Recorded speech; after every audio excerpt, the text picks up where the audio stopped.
Hi, I'm Chris Widener, and you're watching a special Made for Success on location at a conference in Dallas. My goal for Made for Success is to help you turn your potential into performance, to succeed in every area of your life, and to achieve your dreams. And the way I do this is by introducing you to some of America's greatest speakers, authors, and thought leaders.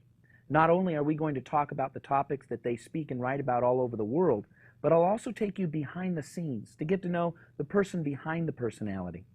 My guest today is Jim Rohn. Jim has been hailed over the years as one of the most influential thinkers of our time and considered to be America's foremost business philosopher. He has been sharing his success philosophies for over 40 years to over 4 million people worldwide. Jim Rohn has helped motivate and train an entire generation of personal development trainers, as well as hundreds of executives from America's top corporations. He is a master motivator, author, and a living legend. Welcome, Jim. Wow, Chris, thank you very much. Yeah, good to have you here. I'll take you with me around the world just to introduce me. Yeah. So I want to ask you, we were talking as we did the run-through for the promo there about being a living legend, and you really are. I mean, you have had an incredible life, an exceptional life, where you've been able to influence so many people. How do you go from the kid that you started out to where you're at now, speaking all over the world? How do you get started in that? Well, part of it is living long enough to have a chance to be a legend, right? There you go. And I just celebrated birthday number 75. Wow. But 25 years old, I'm living in Idaho, where I was born and raised. And, I'm married. I've got a little family started and struggling to pay my bills, but, working hard and doing the best I can. And then you've heard the story. I get this knock on the door, and there's a little Girl Scout selling Girl Scout cookies. And she gives me this incredible presentation. Girl Scouts, best organization in the world. Everybody wants to support the Girl Scouts. We've got these cookies, only $2. And she very politely asked me to buy. No problem. I wanted to buy. Big problem. I didn't have $2 in my pocket. And I'm not destitute, but my pockets are empty. I'm a grown man. I'm 25 years old. I've been to 1 year of college. I got a little family going. I live in America, and I don't have the $2 in my pocket. And I didn't want to tell her that, so I did what I thought was next best. I lied to her. And I said, hey, look, I've already bought lots of Girl Scout cookies. We've still got plenty in the house we haven't eaten yet.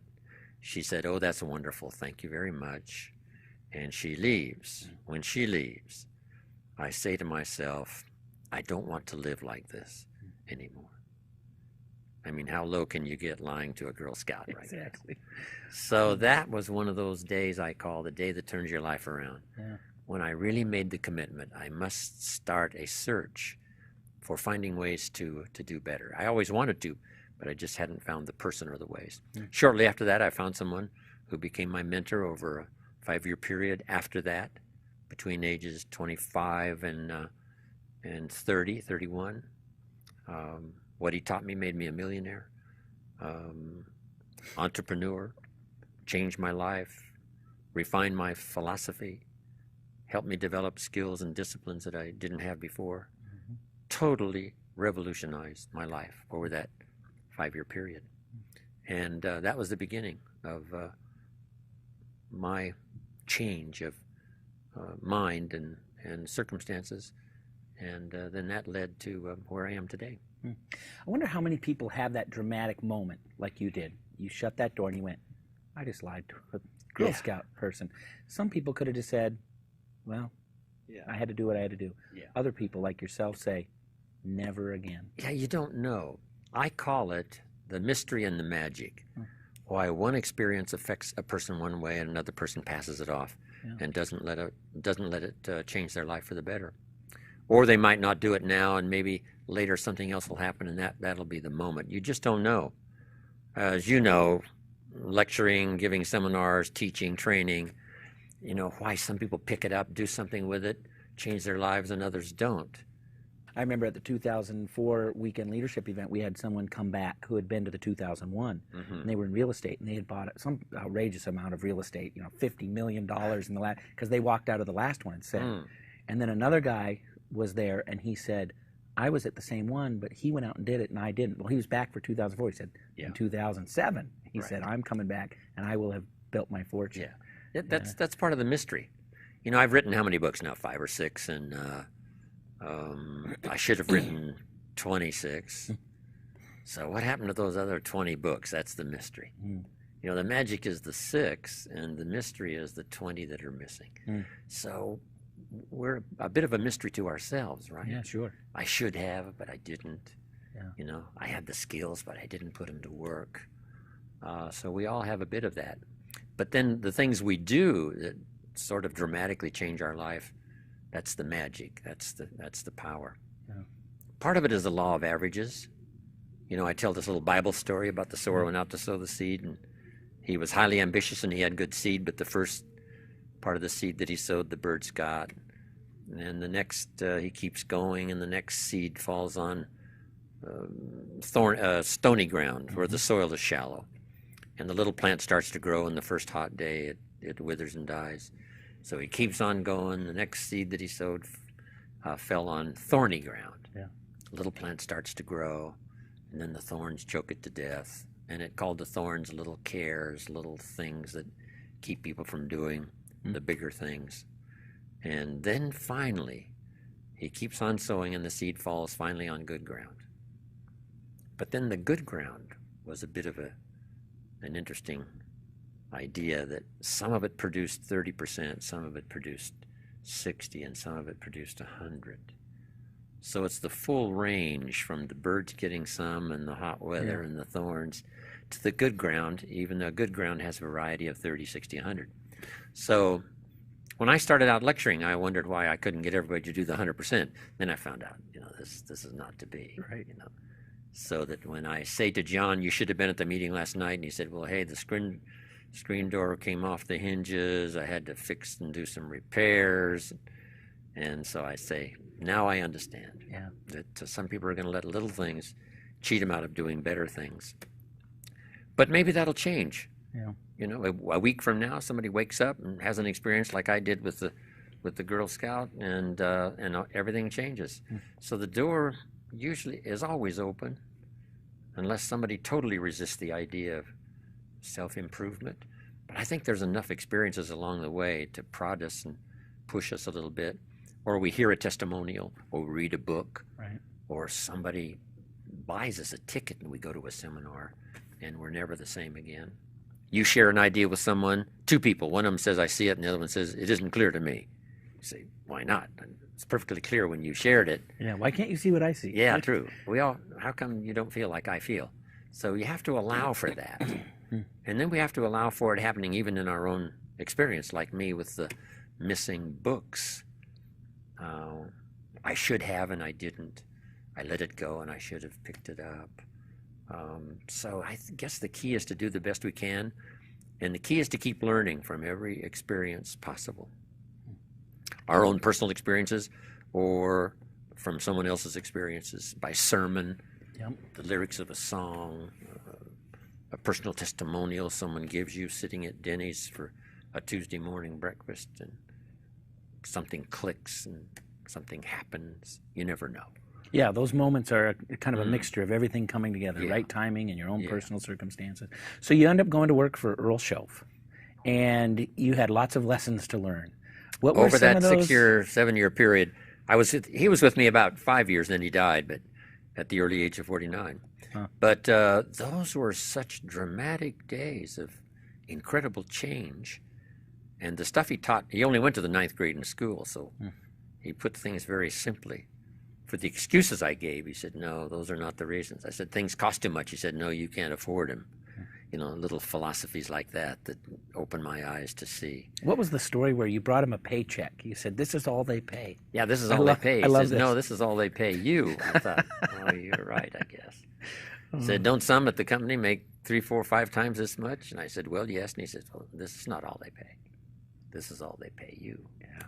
If you qualified for the 10 times this, wouldn't they pay you that amount? And I said, I guess they would, of course. He said, well, let's go to work on that. Yeah. We don't have to go to work on the company for more pay. We got to go to work on you to become more qualified. Yeah, they have pay structure already set up for some already people. Set up. You got to fit into that. And then in my lectures, I show this little economic staircase, ladder to climb. Yeah. Starts at $5 an hour and goes all the way up to 32 million for 1 year. Right. 1 year's annual income. And somewhere along the way, by what we hear and what we experience, we try to make ourselves better qualified for the next to move up. Yeah. And that's the key, is to keep moving up, keep growing, keep developing, see what all you can do with your life. What he was really the first person to give you the idea of personal development, Mm-hmm. right? What kinds of things was he telling you about the importance of developing yourself? What were some of those lessons that he taught you? One he used, which really got my attention, he said, why don't you set a goal to become a millionaire? I'm 25 years old. He said, this is America, land of opportunity. Why don't you set a goal to become a millionaire? And then he said, for what it will make of you to achieve it. And I thought, wow, that's a whole different philosophy. Set a goal to become a millionaire for the person you have to become in order to be worth $1 million. Then he said, once you've become a millionaire, you can give the money away, because what's important is not what you got, but the person you became. And I got the message. And that's where I started hearing those phrases from him. Work harder on yourself than you do on your job. Bringing value to the marketplace is how you get paid. The more value you bring to the marketplace, the better your pay. And also you get paid for what you become. A leader, an entrepreneur, a manager, somebody who has the ability to inspire other people. So somebody's watching and they're saying, okay, work harder on yourself than you do on your job. And they agree with it in principle. They say, yeah, that sounds right. I know I need to work on myself. What would you recommend people do? I started out with developing a list of skills I didn't have. I'm raised in farm country, southwest Idaho. Right. I know how to milk cows, but the pay's not good. That's right. So the first thing, and I started part-time, a little sales adventure on how to get customers. It was in health and nutrition, and I believed in the product, and I was taught, here's how you get a customer. And then here's how you ask them, who do they know that wants to be healthier? Then expand your business from there. So that was the first extra skill I learned from just the regular farm skills that started to change my life. So this is part of the personal development, learning that extra skill. In my seminars, I now teach, in the 21st century, you need more than one skill. One is for economic safety. Right. Here's the guys that's worked for General Motors. They just, closed a couple of plants and laid off, 25,000 people. This guy has been there, let's say, for 15 years. Now he's laid off, and he tells us he's already having economic difficulty. And the reason is, Chris, he only had one skill. Over the last 3 or 4 years, if he would have taken accounting 2 nights a week or something, yeah, so that when this crisis occurred, he would have something to fall back on. So in my seminars, I teach a whole list of skills I learned by the time I was 31 that not only made me rich, but really broadened the whole scope of my ability to be an entrepreneur, affect other people's lives. And then I got into, of course, teaching and training. But that's part of it. I learned sales. I learned to find good people. I learned to get people to work together. Interesting phrase in the Bible says, if 2 or 3 agree on a common purpose, nothing's impossible. I thought, wow, 2 or 3, not all alone, but 2 or 3. So if you can get inspired and inspire a couple of people to go with you, you could do some pretty extraordinary things. I learned how to do that. Then I learned recognition and rewarding people for steps of progress. You may work for a company and they reward people for the big steps. I've learned to reward people for little small steps of progress. Anything you can think of to give them a reward for making some progress. It doesn't have to be a big reward. Doesn't have to be big. Small, something small. Kind word. Then it comes to a philosophy that says, be so busy giving other people recognition, you really don't need it for yourself. Now you've arrived at a very good place. Your greatest happiness is other people getting rewards, not necessarily yourself. But then Zig comes back with the old philosophy that's so true. If you help enough people get what they want, from either money to recognition or success, you can have everything you want. Yeah. I heard Zig say that, I think, almost 50 years ago, 45 plus. And when he said, you can have everything you want, I underlined the word everything. Because you could want a lot, and right? I said, hey, I think Zig is right. If you help enough people get what they want. Yeah. But that's another skill. Then I think the ultimate skill is the skill of communication. And I divided that one into 3 parts. One is training, right? Showing somebody how to do the job. Next is teaching. And I simply used the 2 words for a purpose, teaching life skills. Because one of the things that helped me really revolutionize my life, age 25, was learning how to set goals. Decide what you want, write it down, start checking them off. Where do you want to go? Make that list. Yeah. What do you want for your family? Make that list. I started doing all that. That's called teaching life skills. So if you combine job skills with life skills, your chances now really start to multiply. Then the ultimate in communication is learning to inspire, helping somebody to see themselves better than they are, transporting them into the future. Say, Mary, here's who you could become. With just a few changes, I promise you, you'll never be the same again. Here's the kind of person you could become. Confident, strong, able to cope with circumstances and changes. You could be that person. So do you think that is something that anybody can do? I mean, typically when people think of leaders, they think of the heads of, captains of industry and presidents and, leaders of social movements. Is that something somebody do, middle management in their own career, parents? Sure. Parents should even learn to do it at home. Yeah. Here's the person you could become. We try every means possible, right, especially for our children, to expose them ideas that we know we translate best we can, or from church, or hopefully from school, from the neighborhood, from the business community where they might get a job and go to work.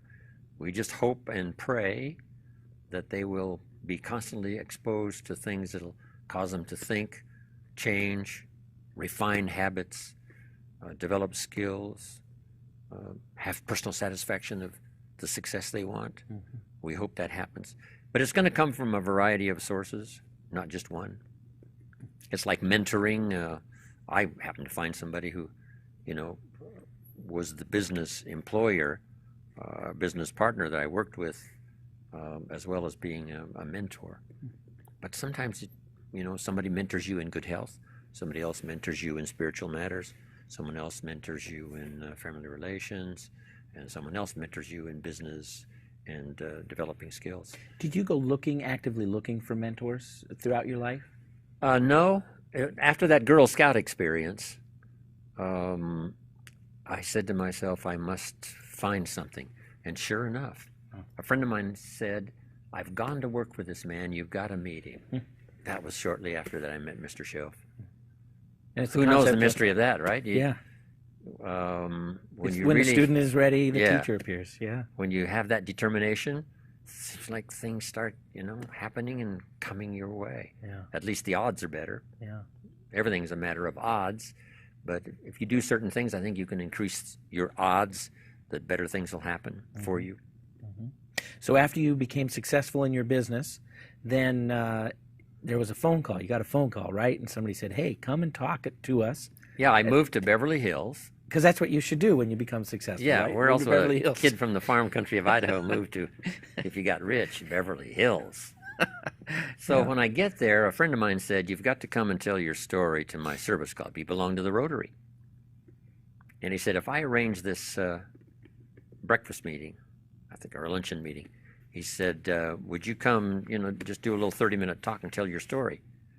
And he said, we'll call it Idaho Farm Boy Makes It to Beverly Hills.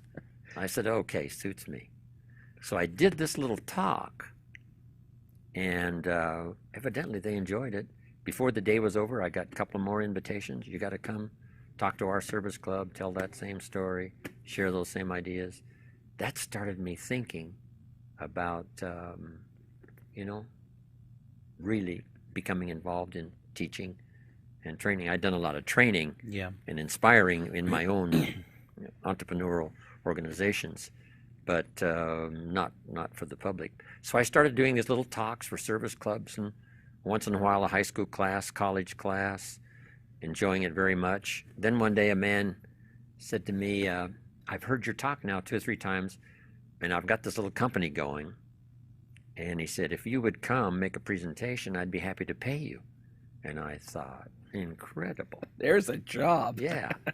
Could I really share my story and get paid? He said, I'll be happy to do it. Wow. So I did that. Then that led to another one and another one. Then later on, the idea occurred, why not have some representatives out selling tickets to come and hear a public seminar. Yeah. And we finally put that together. And that was, all those many, many years ago. Tell us a little bit about that. This is a kind of a peek behind the scenes of, because you're really one of the pioneers, you and Zig and some of the other folks, Cavett Roberts and some of those. What was the culture like back then when you guys were out barnstorming America and really developing the whole personal development culture that now is so prominent in America? What was that like? It was exciting. Of course, I gave it all away. Huh. All of those speeches I did Yeah. in colleges, high schools, and for service clubs and so on, that was all free. Then when somebody offered to pay me, that put a whole new look on it. And then I began this process Mm-hmm. of creating something valuable enough to where someone would buy a ticket and go and listen. Mm-hmm. And those were exciting days. The first one I did for pay, I think I had about 45 or 50 participants that bought tickets. A lot of them were friends of mine that I'm sure bought because they were friends of mine, but there were some others that, legitimately bought at the Beverly Hilton Hotel in Beverly Hills. And that first public seminar for people buying tickets, I think, was 1961 or 62. Wow. 1962. Wow. And then it started growing from there. Yeah. And developed to where I am now, traveling the world and telling my story and still sharing ideas. Yeah. But it was a fantastic time. What do you, Earl Nightingale, right? Yeah, Some of those way Earl. back in the beginning. Napoleon Hill, with his lecture series way back before, was probably one of the first. They started calling it self-help movement. Yeah. And then came along the phrase personal development. Schoaf talked about personal development. Work harder on yourself than you do on your job, he said. Yeah. If you work hard on your job, you can make a living, which is fine. If you work hard on yourself, you can make a fortune, which is super fine. I thought, this is good philosophy. Yeah. So did you guys ever get together and do big events with, you and Zig and Norman Vincent Peale? He Yeah, was finally, around. over the years. American Sales Masters, some of All those. of that, way back. That goes Yeah. way back. Huh. Yeah. I remember the first time I did a multi-speaker. I think it was in St. Louis. It was about, 10,000 people there in one of the big auditoriums. Zig was there, and I was there, and Norman Vincent Peale was there, a couple of others. And this is the time when Zig said to me, he said, Jim Rohn said, you got to pay attention, and you got to really be good today in your presentation. Because he said, if 10,000 people turn on you, it is going to be a difficult day. Words of wisdom. Intimidated me, so I get up to speak, and I'm looking up in the balconies, and I'm saying, I got to do my best. Zig may be right. If I don't do well, I will incur the wrath of these 10,000 people. But that was that was good advice. I learned along the way to pay more attention to the audience. Way back in the early days, I was more absorbed in my lecture and what I was having to say. People could have left, and I probably wouldn't have really known it. Mm. But then I got to where I could look up and find out what's going on out in the audience, and are they getting it, and is it coming across? And I teach that now in some of my seminars. Yeah. When you think back to those speakers, who really stands out in your mind as being somebody that you really admired and respected? Yeah, Zig Ziglar was. We've traveled, gone to other countries to lecture on the same venue. Earl Nightingale was unique. you know, a unique person in his own right. The stuff that he wrote, as well as his speeches and lectures, were captivating, interesting, made you listen, thought-provoking, and that's all we're really trying to do, right? Yeah. The minister on Sunday morning, right, just wants to share ideas, get people thinking, pondering about their life, how to refine things spiritually as well as how to refine things economically and personally. Yeah. And we can all use a little coaching, whether it's one-on-one person or whether it's in a seminar setting or whether it's church or a Sunday school class, wherever it is, where ideas are being shared. There's always a chance to pick up something that you hadn't quite thought about before. Mm-hmm. In 2004, summer of 2004, you got the Masters of Influence Award at the National Speakers Association, and I was there to be able to be there and see that. And one of the things that really amazed me was they asked the crowd, and there was maybe 2,000 people there, 3,000 people there, how many of you would say that Jim Rohn has significantly influenced your life or your speaking career? And nearly 2/3 of the hands went up. How do you feel about that? It's it's so extraordinary from where I came from. Yeah. Southwest Idaho farm country. I still have the old family farm overlooking the Snake River, where I make a little wine and grow a few crops and live the good life there. But it is extraordinary. One of the greatest experiences, and you heard me say before, is when someone puts your name in their testimonial. Here's the person that found me. Here's the person that got me started. Here's the person that wouldn't let me quit. Gave me more reasons for staying than for leaving. Here's the person who believed in me until I could believe in myself. And then they mention your name. Yeah. That's big time stuff. Yeah. You can't buy it with money. Yeah. You have to earn it. What's extraordinary for me now is to go to Russia and lecture. I started lecturing in Russia 12 years ago.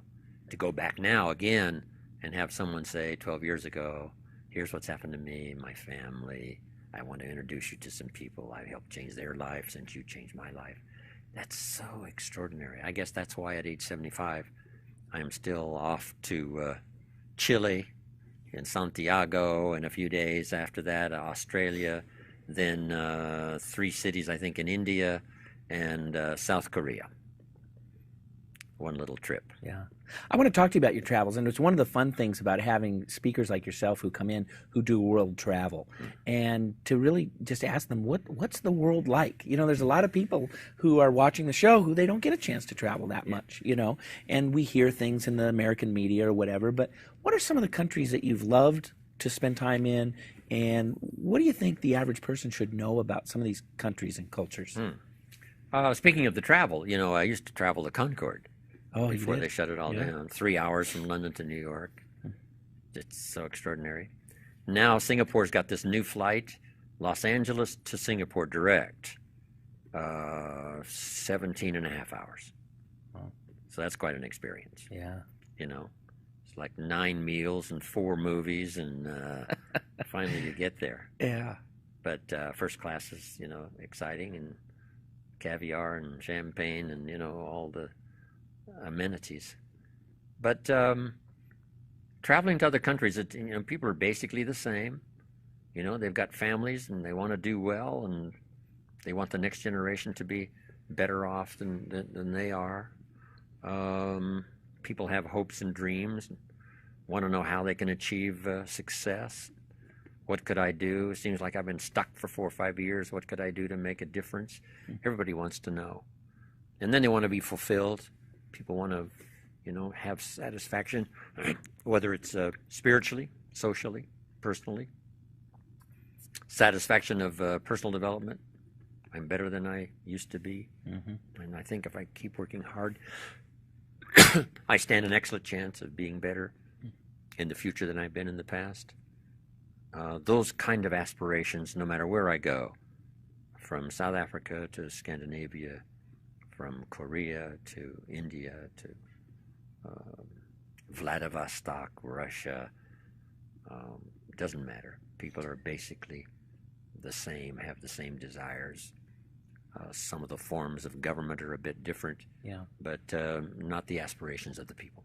Do you take particular joy going to countries where there's burgeoning capitalistic societies? Yeah. Yeah. What's been fun for them? me is the opportunity to teach capitalism in Russia over the last 12 years. Yeah. I've been there like 5 times in all the major cities because they didn't have any concept of capitalism all those years under communism. Right. Because communism taught capital belongs to the state, not the people. And of course, we believe capital belongs to the people, not the state. A total different economic philosophy. But now, since the walls came tumbling down in Germany, 14, 15 years ago, now they have the opportunity to become entrepreneurs and capitalism, personal responsibility, instead of we're always relying on the state. So it's all changing. And they're hungry, aren't they? Just, they're ready for it. Yeah. And of course, the same mystery and magic occurs in Russia like it does everywhere else. And you tell you, here's how you can dramatically change your life from pennies to fortune.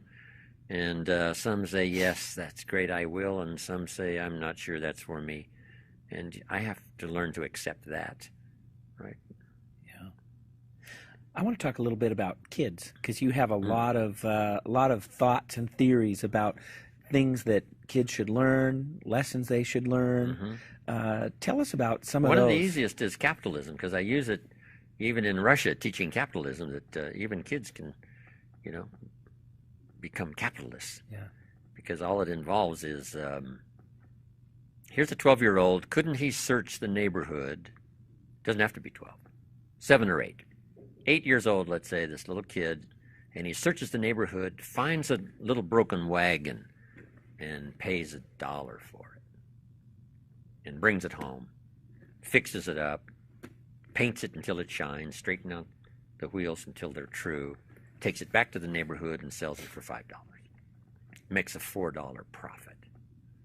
Could that be possible? And everybody says, well, yes, it could be possible. And all he would have to have is the idea. So I'm teaching kids how to have 2 bicycles, one to ride and one to rent. Yeah. Right. You don't have to be General Motors to make a profit. Yeah. So just a bit of ingenuity, from the lemonade stand to whatever. Those are just all examples of capitalism at work, where you make something and sell it, or you buy something and sell it. Then teaching kids a little bit about money management, I think, is important. What are the things that they ought to learn? Don't spend more than 70 cents out of every dollar. And then 10 cents for charity or church. Another 10 cents for active capital, like find a broken wagon, pay $1 for it, fix it, sell it for $5.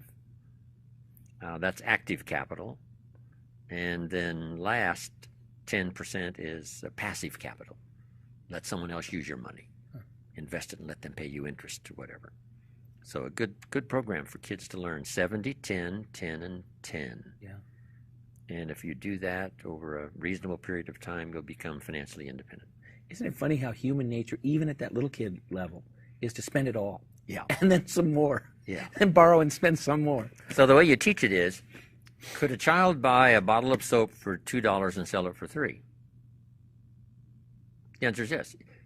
Johnny goes next door and says, Mrs. Brown, Mama uses this soap. It's really good. It's only $3. And Mrs. Brown says, Johnny, I've really got plenty of soap. And he says, you better let me come in and check. Kids don't have to go to classes, right? They don't take no for an answer. Yeah. So they don't need sales training. So she says, well, okay. Probably I do. Here's $3. And so she buys this bottle of soap that Johnny bought for $2. She pays him $3. Now we say to Johnny, here's what you must learn to do with the $3. And we just ask obvious questions. What if you took this $3 now that you just collected from Mrs. Brown and went and spent it all? He says, well, no, you can't do that, because then you'd be out of business. That's right. I mean, some adults don't know that yet. They want the money they got in their hand, if something comes up, why not spend it? Say, no, you'd be out of business. Yeah. You got to save at least $2 back so you can go and buy another bottle of soap. Yeah. And sell it for $3 and make another $1. Though, then kids learning to employ other kids. Yeah. Johnny mows Mrs. Brown's lawn. She pays $5. The idea occurs to him, why couldn't I get Pete to mow Mrs. Brown's lawn, collect the $5, and give him $1 or $2 for mowing the lawn, and I keep the $3 for getting the business. He says, good idea. Yeah. Mrs. Brown gets her lawn mowed. Pete gets a couple of dollars. Johnny makes $3 for getting the job. And he said, if you do a good job, Pete, I'll have another person, I'll have another place to mow a lawn. And first thing you know, it doesn't have to be huge amounts, just so you understand what capital is all about. Mm-hmm. Capital is any value you set aside to be invested in an enterprise that brings value to the marketplace, hoping to make a profit. Mm. That's capitalism in one sentence. Mm. And it can be capital money or capital time. Time you set aside to be invested. Then I teach in Russia that the time and the money you set aside to be invested is like seed corn. If a farmer has seed corn that he's going to plant, hoping for a harvest come harvest time, would he eat it, this seed corn? The answer is no. Would he feed it to his family? And the answer is no, of course not. Right. Would he give it away and be generous? They say, well, no.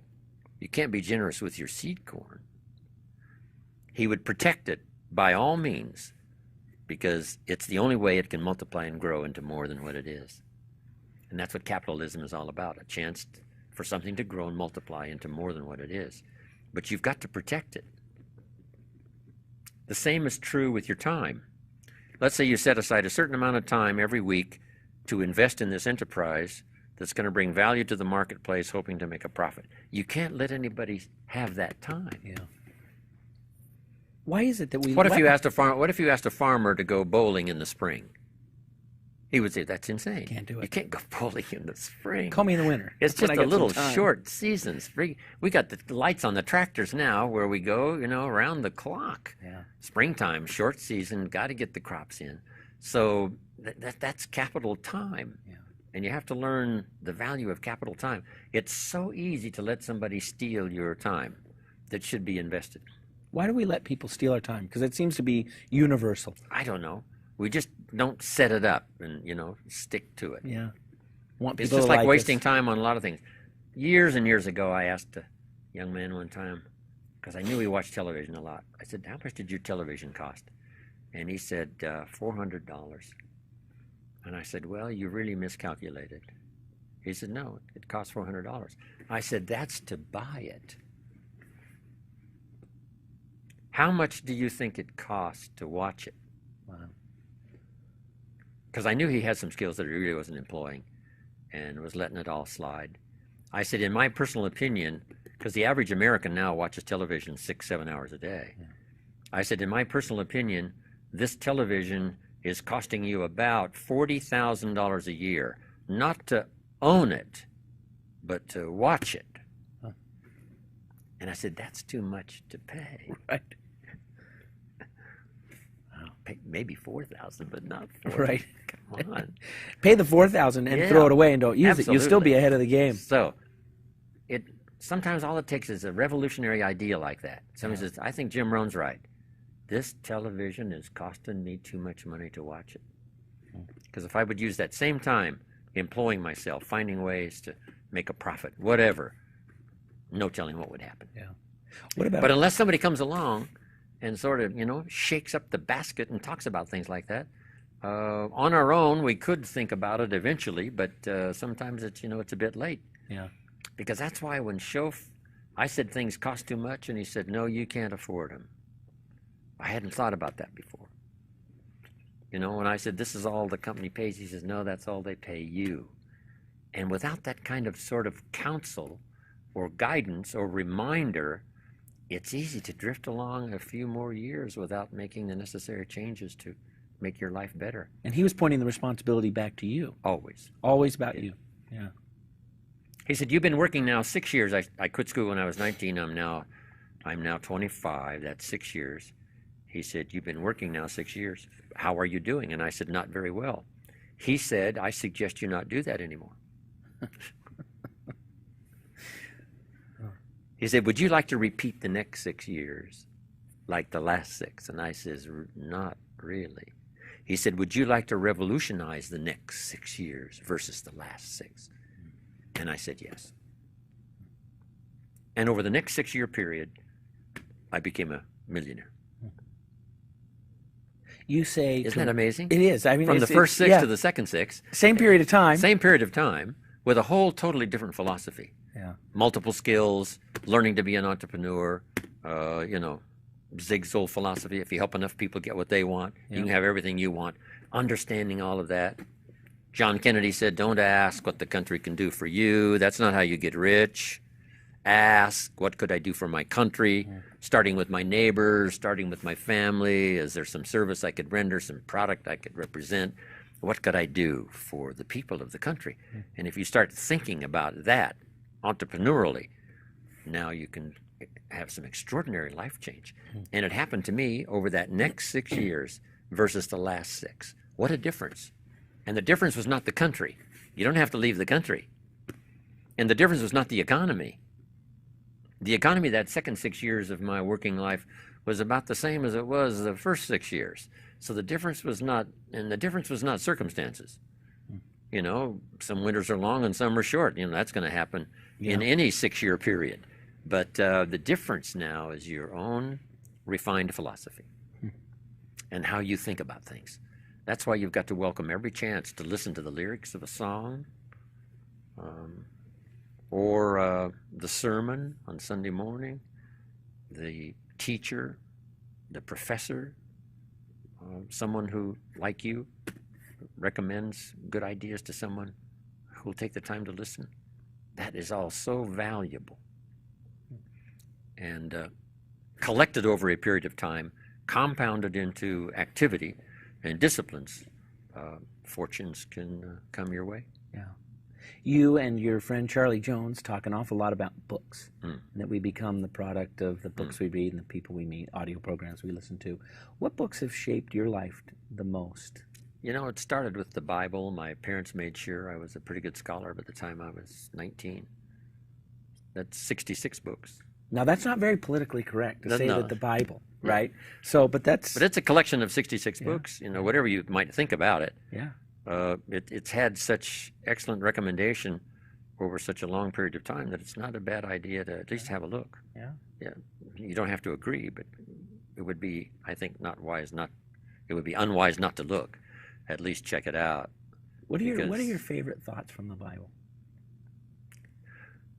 One I'm using currently, which I think is so valid, is paraphrasing it, the storyteller says there were 2 nice people. The story of 2 nice people. Not an evil person and a good person, but 2 nice people. And the storyteller goes on to say, however, and this is where the drama of life begins. However, one built his house on the rock, and the other built his house on the sand. And in just one sentence, we understand, we comprehend. Well, yes, no matter how nice you are, if you build your house on the sand, come on. Then it says the storms came as they always do, and everybody says, well, yes, we got to recognize that.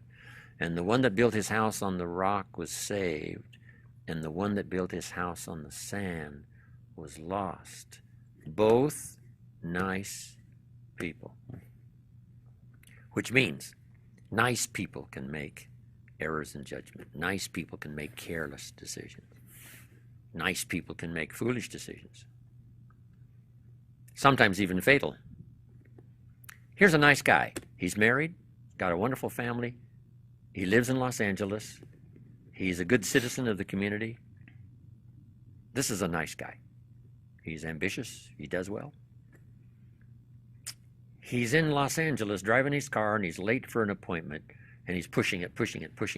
And he comes to the intersection, and the light turns red, and a little voice in his head says, go ahead, you're late, you can make it. And now he's dead. Nice guy, but he's dead. When in a split second of time, he made a foolish decision. So you don't have to go off to some foreign country and die in some foreign war to be dead. All you have to do is make a careless decision or a foolish decision at the wrong time. And we're all tempted. What was that voice I heard this morning that said, you don't have to do your exercises this morning? You hear that voice too? Yeah, you're running late. I hear that voice too. You can make up for it, when you get back from your seminar trip. And I said, no, I've got to do at least a modified version, even though I'm late. And you just, that's every day, Chris. The waitress irritates you. And now you've got a choice. Let it go, or make a big deal out of it and embarrass everybody. Everybody's got the choice. Mm-hmm. Here's a good one. I'm walking into Nate and Al's in Beverly Hills, where, by the way, 2 mornings ago, there was Kareem Abdul-Jabbar. I had a nice chat with him.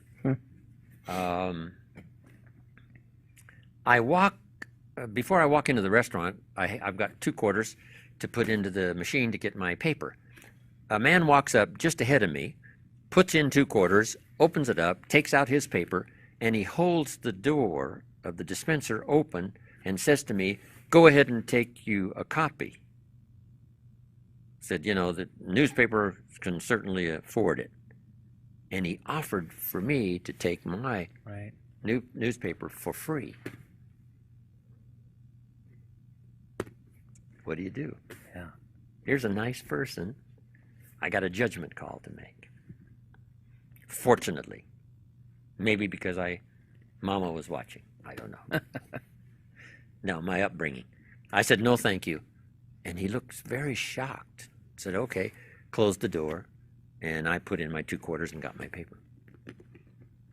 Because the key is, if you take the free paper, it could affect you for the rest of the day. Something will sort of nag at you and say, why would you want to feel like this to save 2 quarters? Right. And sometimes when you do it, now that's a good lesson, then you won't do it anymore because you just don't want to feel that way anymore. That means maybe part of that's how you've been raised, right? Those little moral questions that you go through. And guilt can be a good teacher. Yeah, it is. Yeah. you don't want to hear from you. Say, well, yeah, I don't want to feel like this, and maybe it nags at you for a whole week, and you say, wow, for 2 lousy quarters, I took me the free newspaper, never again. And but sure enough, the next time we're tempted again. It doesn't mean that the temptation goes away. We get a little bit stronger about saying yes to the positive side. Yeah. Because that's the way I really want to live my life. After the Bible, what other books would you recommend for people to pick up that shaped and influenced your life? I'm big on Shakespeare, and Think and Grow Rich changed my life. The Richest Man in Babylon helped me become a millionaire by the time I was 31. Then I'm a big student of history. Durant, Will and Ariel Durant wrote all these books on history. I go through some of those.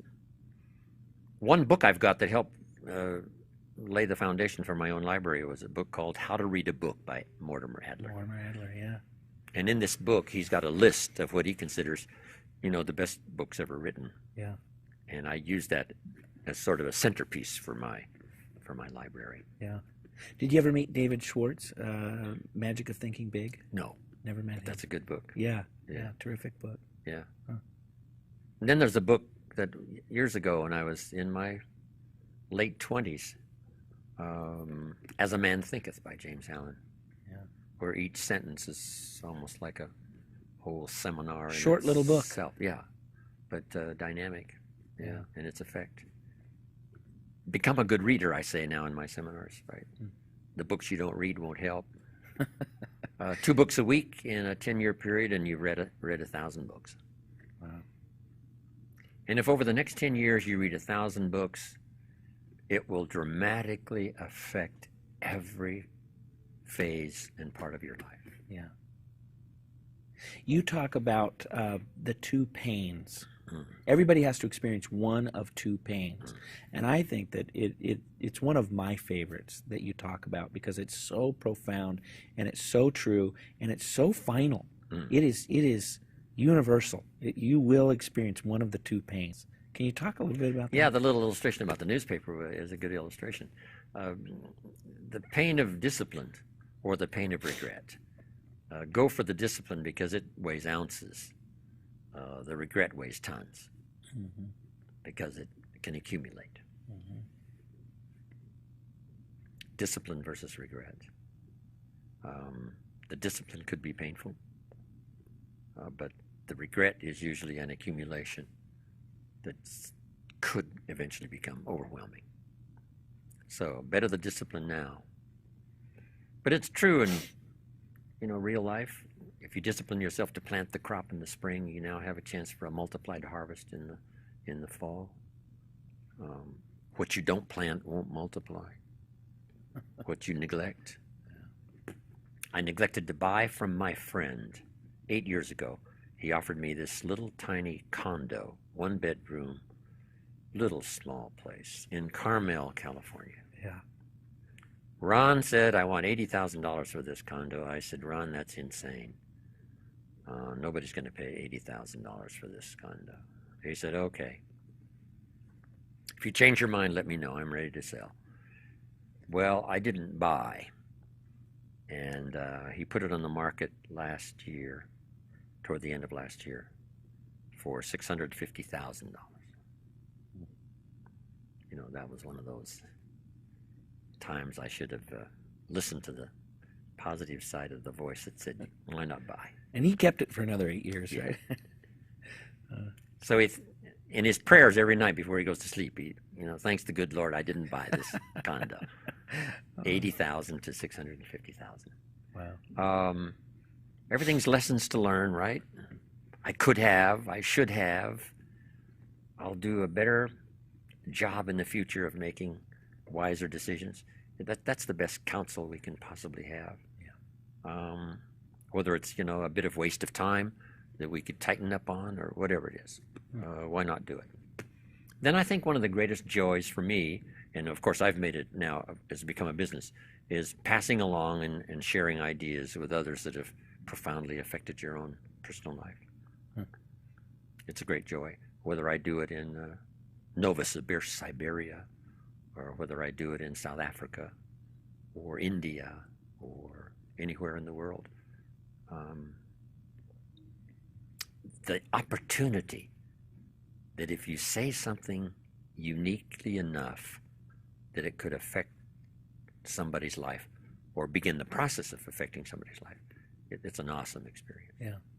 You have a list of things that people should do. Everybody should, what is it, have a Manhattan in Manhattan? And those life experiences. Those are fun. Yeah. What are some of those experiences you think everybody should do? Drink a Manhattan in Manhattan. Yeah. You should have Australian lobster tails in Australia. Yeah. You should eat Boston baked beans in Boston. Maui onions are delicious, but you have to eat Maui onions in Maui. It's a lot better than the Walla Walla onions. Yeah, right. I'd rather eat onions. If you have to eat True. onions, Maui better than Walla Walla. It's a fun list to make. Yeah. Yeah. Yeah. You got to drink Canada Dry in Canada. Yeah. Yeah. Yeah. If you think long enough, you can come up with a pretty good list and say, hey, that sounds like experiences that I'd like to have. How are you spending your time? Got to have a Singapore sling in Singapore. Singapore, Yeah. I was there just 3 or 4 months ago. Singapore. Yeah. It's a fun list, and it's just check them off. Yeah. But then I talked about, you got to drink in an Arizona sunset, and, walk the white beaches of Carmel, and, just start making this list. Let it inspire you. Yeah. I started teaching this a long time ago, and it's surprising how many people come up to me and say, I've added to my list. I'm working on the list, 20 years ago when I heard you say this. Here's some of the places I've gone. I probably never would have gone if I hadn't have heard your seminar. That's exciting. Yeah. You got to have an Idaho baked potato in Idaho. Yeah. You're spending a little You bit can of have time one in Idaho, Beverly right? Hills, and it's okay. But, make the trip. Yeah. Just to say, hey, I had an Idaho baked potato in Idaho. Yeah. So how are you spending your time now when you're not traveling? Well, I used to ride the Jeep trails on my dirt bike, but my daughter finally persuaded me. Daddy, she said, age 75, I'm not so sure. So that's sort of passing away, but I used to love to do that. Yeah. It was one of my getaway times, up on top of the mountains riding the Jeep trails, and either alone or with somebody, and good way to get away. Yeah. No traffic lights. Time alone, I think, is really essential. Sure. To get away, contemplate, think, wonder. Something I'm doing now is working on the multi-purpose seventh day. Huh. It says, work 6, rest the 7th, but I'm calling the 7th day now multi-purpose.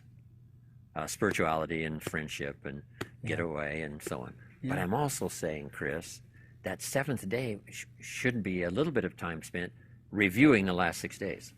Huh.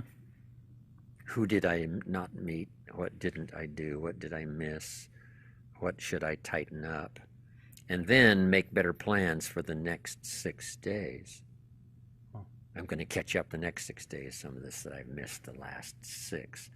So that's part of the multi-purpose of the 7th day. Review 6, get better ready for the next 6. Yeah. Well, this has been fascinating. 57 minutes, and we could have been here all day. And sometimes we do. We go to the all-day or the 2-day Jim Rohn seminar. And so I just want to say thanks for coming in and spend a little bit of time and giving us some of your stories that you tell all around the world and truly have impacted so many lives, including my own. And I appreciate that. Thanks, Chris. Yeah. I appreciate it. Yeah. It's fun to be here. Thanks. I'm Chris Widener. That's Made for Success. Thanks for watching, and we'll see you next time.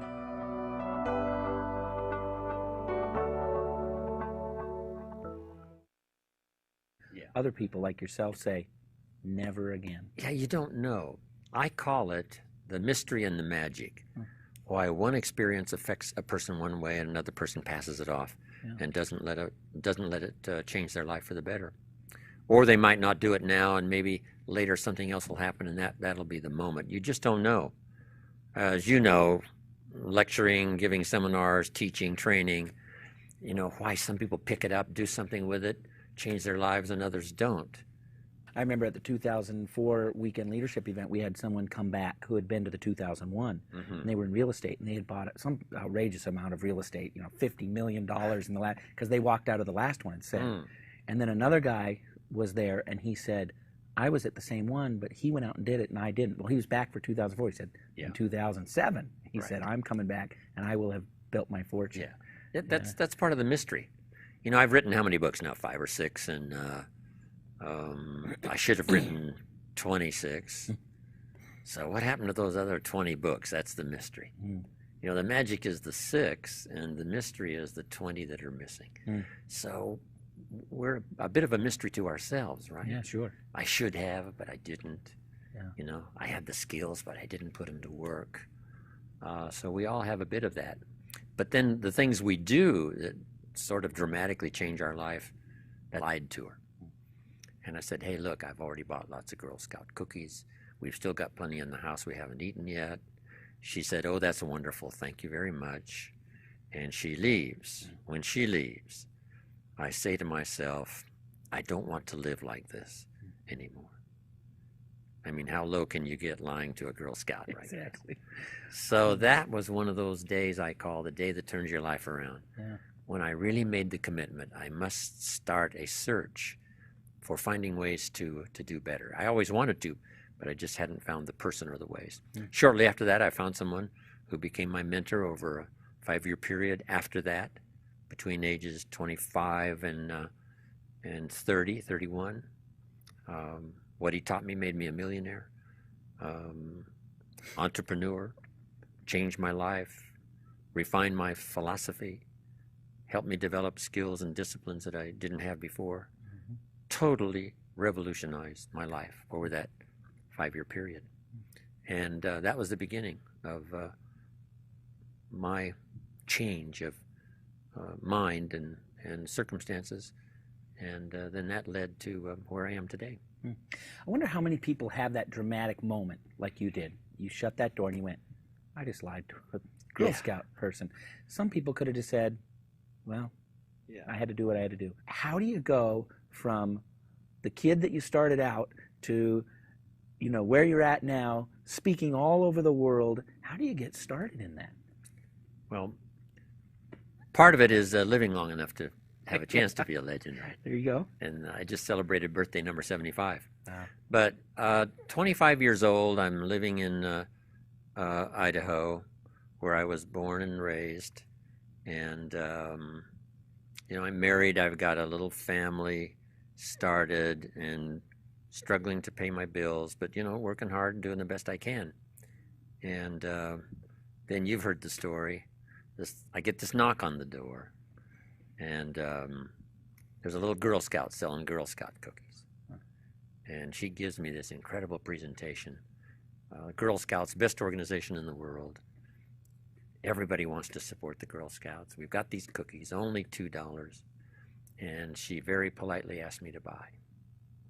No problem. I wanted to buy. Big problem. I didn't have $2 in my pocket. You know, and I'm not destitute, but my pockets are empty. I'm a grown man. I'm 25 years old. I've been to 1 year of college. I got a little family going. I live in America, and I don't have the $2 in my pocket. And I didn't want to tell her that, so I did what I thought was next best. It's the magic. That's the power. Yeah. Part of it is the law of averages. You know, I tell this little Bible story about the sower went out to sow the seed, and he was highly ambitious and he had good seed, but the first part of the seed that he sowed, the birds got. And then the next, he keeps going, and the next seed falls on stony ground where the soil is shallow. And the little plant starts to grow, and the first hot day it withers and dies. So he keeps on going. The next seed that he sowed fell on thorny ground. Yeah. The little plant starts to grow, and then the thorns choke it to death. And it called the thorns little cares, little things that keep people from doing the bigger things. And then finally, he keeps on sowing, and the seed falls finally on good ground. But then the good ground was a bit of an interesting idea, that some of it produced 30%, some of it produced 60%, and some of it produced 100%. So it's the full range from the birds getting some and the hot weather and the thorns to the good ground, even though good ground has a variety of 30, 60, 100. So when I started out lecturing, I wondered why I couldn't get everybody to do the 100%. Then I found out, you know, this is not to be, right? You know, so that when I say to John, you should have been at the meeting last night, and he said, well, hey, the screen door came off the hinges. I had to fix and do some repairs.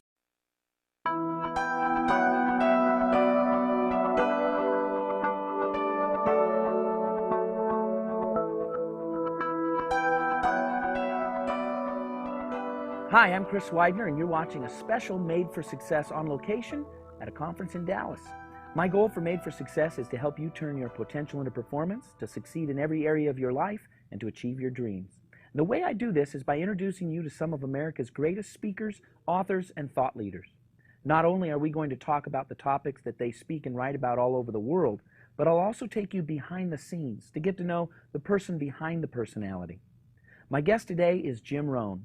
Jim has been hailed over the years as one of the most influential thinkers of our time and considered to be America's foremost business philosopher. He has been sharing his success philosophies for over 40 years to over 4 million people worldwide. Jim Rohn has helped motivate and train an entire generation of personal development trainers, as well as hundreds of executives from America's top corporations. He is a master motivator, author, and a living legend. Welcome, Jim. Wow, Chris, thank you very much. Yeah, good to have you here. I'll take you with me around the world. Just introduce me. Yeah. So I want to ask you, you know, we were talking as we did the run-through for the promo there about being a living legend, and you really are. I mean, you have had an incredible life, an exceptional life, where you've been able to influence so many people.